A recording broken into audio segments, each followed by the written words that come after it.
Hi, இப்போ நம்ம பார்க்க போகிறது வந்து மேனுவல்ஸ். லாஸ்ட் வீடியோவில் நம்ம பார்த்தது வந்து டெக்னிக்கல் ரைட்டிங். ஸோ டெக்னிக்கல் ரைட்டிங்கு கீழே வரக்கூடிய main and most important one is writing manuals. So manuals எப்படி எழுதணும், மேனுவல்ஸில் என்னென்ன இருக்குது, ஃபங்க்ஷன்ஸ் என்ன, principles of writing manuals, designing the user manuals, drafting the manuals, A to Z of manuals. So மேனுவல்னா என்ன?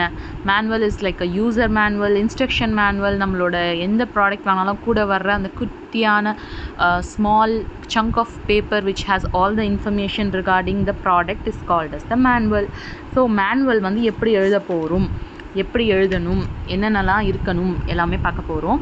ஸோ யூசர் மேனுவல்ஸ் அப்படின்ற NEET and importance என்ன அப்படின்னு பார்த்தீங்கன்னா, யூசர் மேனுவல் வந்து லாட் ஆஃப் திங்ஸோடு வருது. எலக்ட்ரானிக்ஸோட வருது, ஃபோன்ஸோட வருது, கேமிங்ஸோட வருது, ப்ராடக்ட் அசம்பிளேஷன்ஸ், எவ்ரி திங்கோட வருது. ஸோ ஒரு டெக்னிக்கல் ரைட்டர் வந்து ஒரு ஆடியன்ஸ்க்கு ஏற்றா போல் ஈஸியாக எழுதணும். அண்ட் ஆல்சோ ஃபர்ஸ்டெல்லாம் வந்து like they didn't have the option to do this, but இன்றைக்கி வந்து பார்த்திங்கன்னா ஒரு ஃபோட்டோ வச்சு எதை பண்ணலாம், எப்படி பண்ணலாம் அப்படின்னு காட்டுறதா இருக்கட்டும், டிஸ்க்ளைமர்ஸ்க்கு வந்து ஒரு சிம்பிள்ஸ் போடுறதா இருக்கட்டும், அண்ட் நம்பர்டு டயக்ராம்ஸ், இது வந்து ஃபஸ்ட்டு பார்ட், இது செகண்ட் பார்ட், 1ஐயும் 2ஐயும் அட்டாச் பண்ணணும், அந்த மாதிரி வந்து அதை கனெக்ட் பண்ணுறதா இருக்கட்டும், ஃப்ளோ சார்ட்ஸாக இருக்கட்டும், ஏதாச்சும் ட்ரபிள் இருந்தால் அதை எப்படி ஹேண்டில் பண்ணணுன்ற அந்த ட்ரபிள் ஷூட்டிங் கைடாக இருக்கட்டும், warranty, contact information for the customer care, எல்லாமே யூசர் மேனுவலில் இருக்கும். எல்லாமே டெக்னிக்கல் ரைட்டிங்க்கு கீழே வர்றது தான்.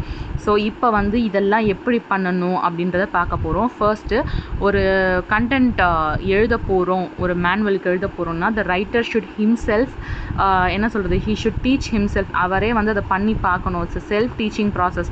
இந்த ப்ராடக்ட்டை வந்து நம்ம யூசர் மேனுவல் எழுத போகிறோம்னா he should do it himself. அவருக்கு என்ன ப்ராப்ளம்ஸ் வருது அதை ஃபேஸ் பண்ணும்போது அப்படின்றத அட்ரெஸ் பண்ணி அதை எக்ஸ்பர்ட்ஸ்கிட்டயோ டிசைனர்கிட்டயோ கேட்டு தெரிஞ்சுக்கிட்டு அதுக்கு ஆன்சர் கண்டுபிடிச்சிட்டு அதுக்கப்புறம் தான் வந்து he should get in to the writing. Because வந்து ஒரு யூசர் வந்து ஒரு காமன் ப்ராப்ளம்ஸை ஃபேஸ் பண்ணுறது என்னென்னன்றது அந்த ரைட்டருக்கு கண்டிப்பாக தெரியணும். ஓகேவா?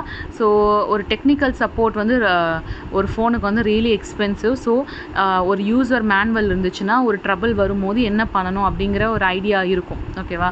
ஸோ ஒரு ஃபங்க்ஷன் ஆஃப் டெக்னிக்கல் மேனுவல் என்னென்ன ஒரு ஃபங்க்ஷன் இருக்கணும் அப்படின்னு பார்த்தீங்கன்னா, ஆல்ரெடி நம்ம பேசின மாதிரி ரொம்ப ஷார்ட்டஸ்ட் ஃபார்மாக இருக்கணும், சம்மேட்டிவாக இருக்கணும், புதுசாக ஈஸியராக இருக்கணும். புதுசாக வந்து யூஸ் பண்ணுறவங்களுக்கு it's gonna be easy. It should be the material should be very easy for the learners. And soft ஸ்கில்ஸில் எனிதிங், அதாவது ஒரு பெட்டராக வந்து அதை கம்யூனிகேட் பண்ணக்கூடிய அந்த சாஃப்ட் ஸ்கில்ஸ் வந்து நமக்கு இருக்கணும். அண்ட் இன்னொன்று வந்து பார்த்திங்கன்னா வந்து ஃபண்டமெண்டல் இன்ஃபர்மேஷன், அதாவது பேசிக்கான information about the technical parts. இதை தண்ணியில் யூஸ் பண்ணக்கூடாது அப்படின்னு போட்டாங்கன்னா அதுக்கு ஒரு சிம்பிள் போட்டிருப்பாங்க, கிராஸ் போட்டு, வாட் நாட் டு டூ, அந்த மாதிரி. ஸோ எல்லாமே வந்து பார்த்திங்கன்னா ஒரு எழுத்தால் மட்டும் இல்லாமல் you can just employ the required symbols wherever possible.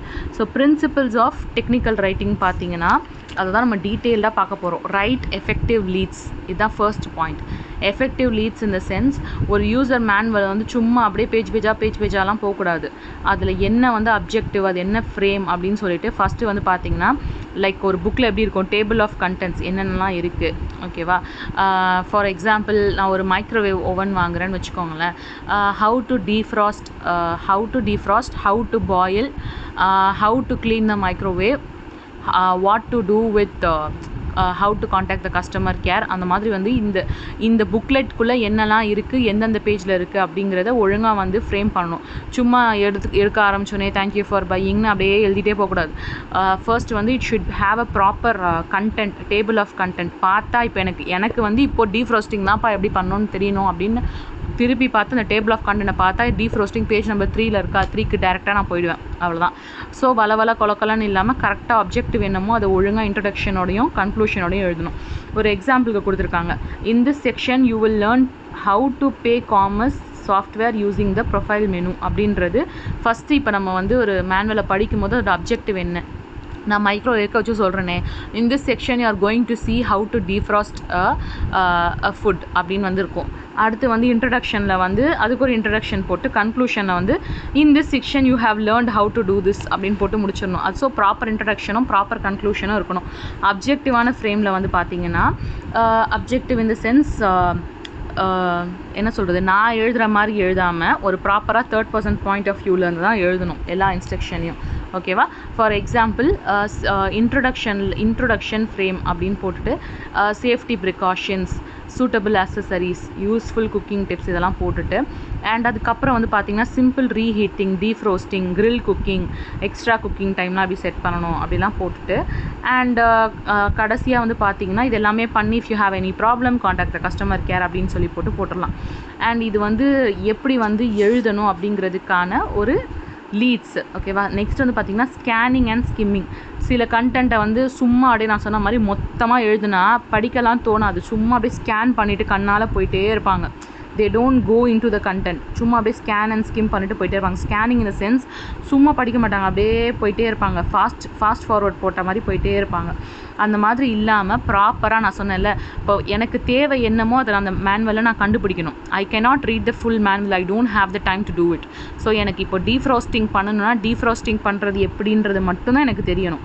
So அதை மட்டும்தான் நான் பார்ப்பேன். அதுக்கு ஒழுங்காக ஹெட்டிங் போட்டு அது கண்டென்ட்டில் இருந்துச்சு, இந்த பேஜ் நம்பரில் இருக்குதுன்னு சொன்னால் I directly go into it. ஓகேவா? ஸோ அதை வந்து அவாய்ட் பண்ணிவிட்டு ஒழுங்காக ஹெட்டிங்ஸு புல்லட்டன்ஸ்லாம் போட்டு அதை ஹைலைட் பண்ணணும். அப்போ தான் என்ன வேணுமோ கரெக்டாக அந்த டாப்பிக்குள்ளே போய் பார்க்க முடியும். So in order you fail to do that, customer the client வந்து அந்த மேனுவலை வந்து தே டோன்ட் ரீட் இட், அப்படியே ஸ்கேன் பண்ணிவிட்டு போயிட்டே இருப்பாங்க. நெக்ஸ்ட்டு வந்து கன்வர்சேஷனல் ஸ்டைல் யூஸ் பண்ணணும். அதாவது சும்மா பிளாண்டாக எழுதாமல் ஒழுங்காக நம்ம ஒருத்தர்கிட்ட பேசினா வந்து எப்படி பேசுவோம் கன்வர்சேஷனல் ஸ்டைலில், அந்த மாதிரி வந்து ஒழுங்காக வந்து பேசணும். For example the user should do this, the user is required to do this அப்படி சொல்லி த யூசர் அப்படின்னா வந்து அந்த person who is the client, the customer who buy the product, நம்ம அவங்கள the user அப்படின்றது தான் நம்ம அட்ரஸே பண்ணணும். அண்ட் நான் ஆல்ரெடி சொன்ன மாதிரி தேர்ட் பர்சன் பாயிண்ட் ஆஃப் வியூவில் தான் எழுதணும். ஓகேவா? ஸோ இதுக்கு எக்ஸாம்பிள் கொடுத்துருக்காங்க பாருங்கள். If you want to cook some food, place the food in the oven, select the power level, select the cooking time by pressing the timer button, press the start button அப்படின்னு போட்டுட்டு கீழே result the cooking process starts, the oven beeps when the cooking is over அப்படின்னு கொடுத்துருக்கு. So இந்த மாதிரி வந்து க்ரியேட்டிவாக வந்து by step அழகாக கொடுத்துருக்காங்களா அந்த மாதிரி. ஸோ ஃபோர்த் ஒன் என்னென்னு பார்த்தீங்கன்னா always maintain a positive tone. பாசிட்டிவாக தான் வந்து ஒரு டெக்னிக்கல் ரைட்டிங் வந்து இருக்கணும். உங்களுக்கு ஏதாவது காஷன் கொடுக்கணும், வார்னிங் கொடுக்கணும் அப்படின்னும் போது வந்து நீங்கள் இம்ப்ராப்பரான வேர்ட்ஸ் யூஸ் பண்ணாமல் கரெக்டாக யூஸ் பண்ணணும். ஓகேவா? அதுக்கு வந்து எக்ஸாம்பிள் கொடுத்துருக்காங்க பாருங்கள். Precautions to avoid possible exposure to extensive microwave energy. ஓகேவா? ஸோ இதில் வார்னிங்கு காஷன்லாம் எதுவுமே போடல, ப்ரிகாஷன்ஸ்னு கொடுத்துருக்காங்க. Under no circumstances should there be an attempt to operate the oven with the safety lock open. புரியுதா? ஸோ இந்த மாதிரி வந்து நெகட்டிவான வேர்ட்ஸை யூஸ் பண்ணல இதில். If you see precautions to avoid possible exposure, ஓகேவா, காஷன் அப்படின்னு கொடுக்காம ப்ரிகாஷன்ஸ் டு அவாய்ட் அப்படின்னு கொடுத்துருக்காங்க. அதே மாதிரி அண்டர் நோ சர்க்கம்ஸ்டன்சஸ், ஓகேவா, don't operate the oven with safety lock open அப்படின்னு கொடுத்துருக்கலாம்ல. அண்டர் நோ சர்க்கம்ஸ்டன்சஸ் எப்படி அதை ஃப்ரேம் பண்ணுறாங்க பாருங்களா பாசிட்டிவாக. அண்ட் அதே மாதிரி என்னோடய வீட்டில் இருக்கக்கூடிய அந்த செமி ஆட்டோமேட்டிக் மிஷின், அந்த ஸ்பின்னர், அதாவது அந்த ட்ரெயினர் இருக்கும் இல்லையா, அந்த வாட்டர் ட்ரெயினர், அதில் வந்து under no circumstances you should insert your hand when the machine is running அப்படின்னு கொடுத்துருக்கோம். நான் ஏன்டா அதுக்குள்ளே போய் கையை விட போகிறேன் ஓடிட்டு இருக்கும் போது அப்படின்னு சொல்லிட்டு கை உடஞ்சி போன மாதிரி ஒரு இமேஜ் கொடுத்து potential of breaking your hands அப்படின்னு போட்டிருக்கோம். ஸோ இதெல்லாம் வந்து டெக்னிக்கல் ரைட்டிங் தான். அந்த குட்டி ஸ்டிக்கர் ஒட்டியிருப்பாங்க, அதை பார்க்கும்போதுலாம் எனக்கு தோணும் இது எப்படி ஃப்ரேம் பண்ணியிருக்காங்க அப்படின்னு சொல்லிட்டு. ஃபிஃப்த்து பாயிண்ட் என்னன்னா எம்ஃபசிஸ், பெர்சிஷன் அண்ட் கிளாரிட்டி. ஓகேவா? ஸோ பெர்சிஷன்னா என்ன, கரெக்டாக சொல்ல வேண்டிய மேட்டரை சொல்கிறது. கிளாரிட்டினாலும் அதே தான், பெர்சிஷன் அண்ட் கிளாரிட்டி கரெக்டாக இருக்கணும், சும்மா வளவலா கொலக்கொலான்னு இருக்கக்கூடாது. ஓகேவா? ஸோ அதுக்கு வந்து பார்த்திங்கன்னா on selecting a higher power level the cooking time is reduced அப்படின்னு கொடுத்துருக்காங்க.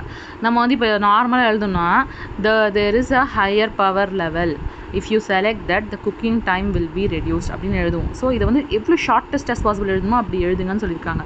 அண்ட் அவாய்ட் அசம்ஷன்ஸ்னால் என்ன, இப்படி இருக்குமோ அப்படி இருக்குமோ அந்த மாதிரி உங்களோட பர்சனல் பயஸை வந்து அவாய்ட் பண்ணணும். So it's going to be a very easy to use this microwave. அந்த மாதிரி வந்து it's easy, it's very simple. அந்த மாதிரி வந்து அந்த மாதிரி வி நெவர் நோ இல்லையா, யாருக்கு இது ஈஸியாக இருக்கும், யாருக்கு இது கஷ்டமாக இருக்கும் அப்படின்னு சொல்லிட்டு. ஸோ அந்த மாதிரி அசம்ஷன்ஸ் போடாமல் ஒழுங்காக இது எப்படி பண்ணணுன்ற நமக்கு கொடுத்த வேலையை கரெக்டாக பண்ணாலே போதும், அசம்ஷன்ஸ் பண்ணுறதுக்கு அவசியம் தேவையில்லை அப்படின்னு சொல்கிறாங்க. ஸோ இது வந்து ஒருத்தருக்கு புதுசாக யூஸ் பண்ணுறவங்களுக்கு ஈஸியாக இருக்குமா, இது நம்ம எழுதணுமா அப்படின்னு வந்து இதை அவாய்ட் பண்ணுறது தான் பெட்டர். ஓகேவா? பிகாஸ் வந்து this process is going to be very easy, it's very clear and simple steps to be followed அப்படிலாம் போடாமல் கரெக்டாக ஸ்டெப் என்னமோ அதை எழுதினா போதும், அசம்ஷன்ஸ் அவாய்ட் பண்ணுங்கள் அப்படின்னு கொடுத்துருக்காங்க. Next crisp and tight writing. So இதிலே வந்து போட்டிருக்காங்க like this is the hardest step of all. Crisp and tight writing எல்லாருக்கும் வராது. It's very hard to follow. Because வந்து ஒரு 50 இவ்வளோ தான், இத்தனை லைன்ஸ் தான்ப்பா அலௌடு அப்படின்னு சொல்லி நமக்கு கொடுக்கும்பொழுது கண்டிப்பாக இதை வந்து இதுக்குள்ளே கொண்டு வர்றது ரொம்ப கஷ்டமாக இருக்கும். நம்ம வந்து ஒரு பெரிய புக் ஒன்று கொடுக்க போகிறது இல்லையே, கண்ணுக்கு தெரியாத குட்டி குட்டி வார்த்தைகளாக டைப் பண்ணி கொடுக்குற ஒரு டெக்னிக்கல் ரைட்டிங்கில் வந்து எப்படி வந்து இதெல்லாம் வந்து பண்ண முடியும், இத்தனை வேர்ட்ஸ் தான் எழுதணுன்ற ரெஸ்ட்ரிக்ஷன்ஸோடு வந்து எழுதணும். ஸோ அது வந்து கண்டிப்பாக வந்து ஷார்ட்டஸ்ட் ஆஸ் பாசிபிள் எழுதி ஆகணும். அது ஒரு பிரச்சனை இருக்குது, அதையும் வந்து ஒரு டெக்னிக்கல் ரைட்டர் பண்ணணும். ஸோ ஒரு யூசர் மேனுவலை டிசைன் பண்ணும்போது நமக்கு தேவையான விஷயங்கள் என்னென்ன அப்படின்னு பார்த்தீங்கன்னா, ஒரு டாக்குமெண்ட் பிளானிங் லிஸ்ட்டு. இப்போ ஒரு மைக்ரோவேவ்க்கு தேவையான விஷயம் என்ன, table of contents, how to defrost, how to cook vegetables, how to grill a chicken, okay, how to clean the microwave, how to contact customer care, what to do. இப்போ ஏதாவது ஒரு ஸ்பெசிஃபிக்கான code கிடச்சுன்னா ஏதாவது problem இருக்கும்ல, அந்த மாதிரி quotes இருந்துச்சுன்னா என்ன பண்ணணும் அந்த மாதிரி. ஓகேவா? ஸோ ஒரு டாக்குமெண்ட் பிளானிங் லிஸ்ட் நீங்கள் என்னெல்லாம் எழுத போகிறீங்க ஃபஸ்ட்டு, அடுத்து கண்டென்ட்டோட அவுட்லைன், அப்புறமா எந்த லே அவுட் அண்ட் டிசைனில் இதெல்லாம் வரப்போகுது அப்படின்னு சொல்லிட்டு, ஸோ அந்த புக்லெட்குள்ளே இந்த எல்லா இன்ஃபர்மேஷனும் வந்து உள்ளே அடங்கிடணும். அந்த மாதிரி தான் நம்ம எழுத போகிறோம். ஸோ டிராஃப்டிங் யூசர் மேனுவல்ஸ் எப்படி டிராஃப்ட் பண்ணணும், டிராஃப்ட்ன்றது ஒரு ரஃப் காப்பி. ஸோ அதை introduction, instructions, problem solving, glossary, table of contents, cover and title page, safety precautions, technical specification, இது எல்லாமே அதில் இருக்கணும். And testing and revising draft user manuals. So எப்படி அதை வந்து டெஸ்ட் பண்ணுறது அப்படின்னு பார்த்தீங்கன்னா, ஒரு ப்ராடக்டை வந்து ஒரு யூசர் டெக்னிக்கல் ரைட்டிங் எழுதும் போது வந்து எப்படி ஒரு யூசபிலிட்டி டெஸ்ட் பண்ணணும், அதை பண்ணிட்டு தான் அவர் மேனுவலே வந்து பண்ணணும். பிகாஸ் அப்போ தான் வந்து அவருக்கு தெரியும் அந்த டிராஃப்டை பற்றின லைக் அந்த மேனுவலுக்கு வந்து நம்ம கரெக்டாக வந்து எழுதுகிறோமா டெக்னிக்கல் ரைட்டிங் அப்படின்னு சொல்லிட்டு. ஸோ அந்த ரிவிஷன் வந்து திரும்பவும் பண்ணி பார்த்துட்டு அதில் சேஞ்சஸ் இருந்தால் தன்னோட டிராஃப்டை வந்து அதுக்கு ஏற்றப்பால் சரி பார்க்கணும். ஓகேவா? ஸோ கண்டிப்பாக வந்து நான் ஆல்ரெடி சொன்ன மாதிரி the technical writer should himself go through the product or the thing he is writing for, and he should write from the reader's perspective. And conclusion பார்த்தீங்கன்னா வந்து it should be a definite structure and இது வந்து கிளியராகவும் ப்ரிசைஸாகவும் சிம்பிளாகவும் இருக்கணும்.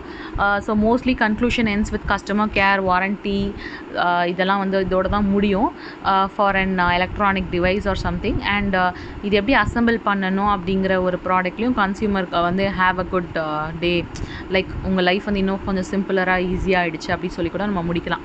So it depends on the product.